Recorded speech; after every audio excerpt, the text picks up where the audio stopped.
Hello, welcome to the channel and thanks for watching, and it's part 5 of my How to Paint HeroQuest series, and this is going to be an insanely fast painting method for orcs and goblins, obviously for HeroQuest, but you could take these techniques onto any orc and goblin for any fantasy game.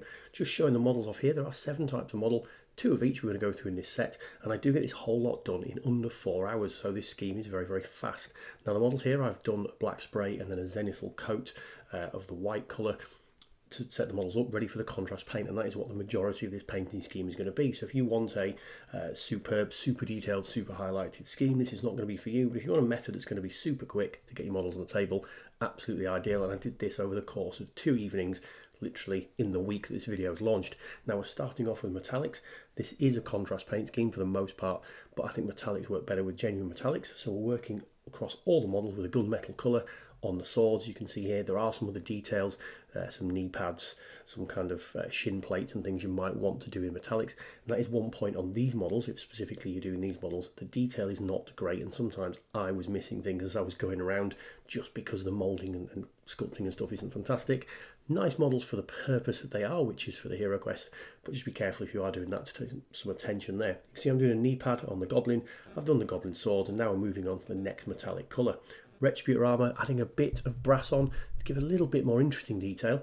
So we're using it on the first orc you've seen here onto the crossguard of his sword. I put very little brass across these models. I don't want these bad guys to look, like they're ornate and they've got loads of detail. I want to save that for the sort of heroes later on, but a little bit of brass does go a long way for some interest.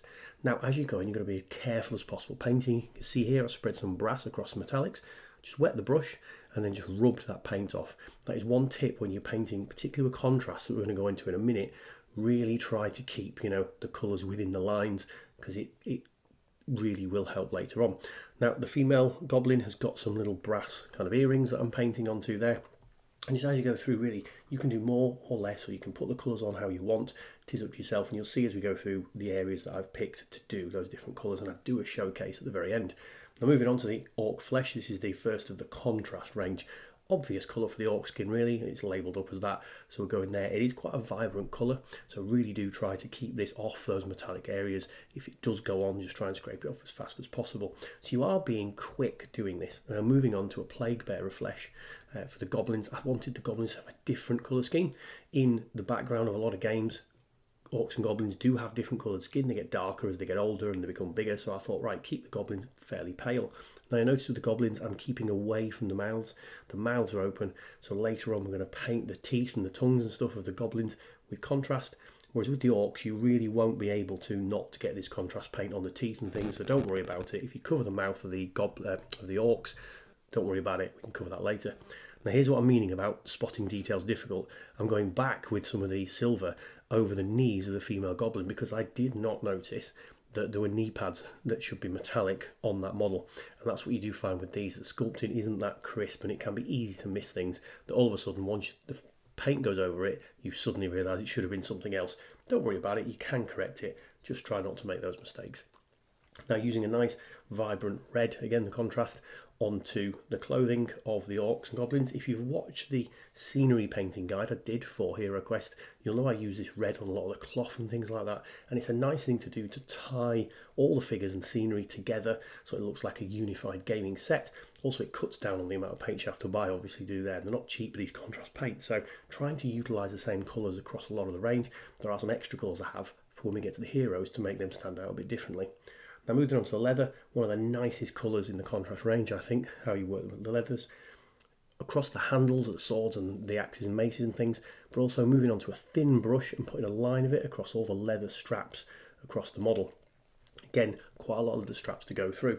Now with the goblins, what I did is I did the tabard things around the waist in the red, and I thought I'd take the top part and do that in a leather so it looks like a leather kind of hood. You could do that in the red all across, but I thought it'd look a bit too cartoonish if their entire clothing was red, so a bit of leather clothing should work well for the goblins. Now moving on to the hair, I did leave the mohawk clear of the green, and I'm putting the black onto the mohawk of the male orcs. And the female orcs taking 2 quite vibrant contrast paint colours and doing the hair colours. Now what I did is I did one hair colour with the one carrying the mace, used the other hair colour on the other mace carrying orc, and vice versa on the one with the sword, just so that the two models look a little bit different, because obviously you are painting carbon copies of the same models, although we're not showing that on here. So two different kind of off pink colours onto the female goblin's hair. And now we're going to do the teeth. So you see here, the goblin has its mouth exposed, so it's all white, whereas the orc, there's green gone over those teeth. So two different methods. With the goblin, we're going to put skeleton horde across the whole mouth area, slightly onto the lips and things. Then we're going to take the red that we've used previously to drop into the eyes, and then we're going to put a very thin line, so using quite a thin brush, literally on that lip line around the model. Now if you put too much on, you can just take a bit off with the brush, that's not a problem. If you don't put enough on, just go back and put a tiny bit more. So it is contrast paint, but we're using it like a normal paint. Then taking the pink that we used for the female orc's hair and dropping that onto the tongue. So you see there, just a couple of colours into the mouth, give it a variance. And then what I'm taking is that same pink colour, the volupus pink, and putting a little dot of it on the nose, a little dot of it on the cheekbones, and just kind of rubbing it across the skin to sort of pinky up the flesh colour. Just because I want to see what it looked like, really. This is an experimental scheme for me. I'm really doing my first big paint scheme with contrast paints, and it's nice to see what effect they're going to have. So I just spread some of that pink around on the goblin's face, let it blend in with the paints that are already there, and I quite like the final effect. Now with the orc, much simpler in a sense because his mouth's closed, so you're not really messing with the tongues and things like that. We're taking some Vallejo bone white, so a standard paint, very thin brush, and just dropping that onto the teeth. Now you could get away with not doing the teeth at all. You know, if you wanted a fairly basic scheme, absolutely just don't bother.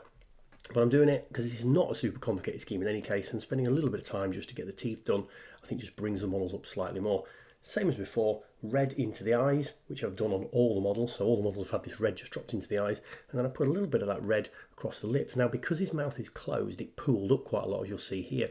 Whereas with the goblin, it kind of runs into the mouth and you didn't need to do really any corrective work. With the orc, it just was a bit too bright. It looked like we put lipstick on him.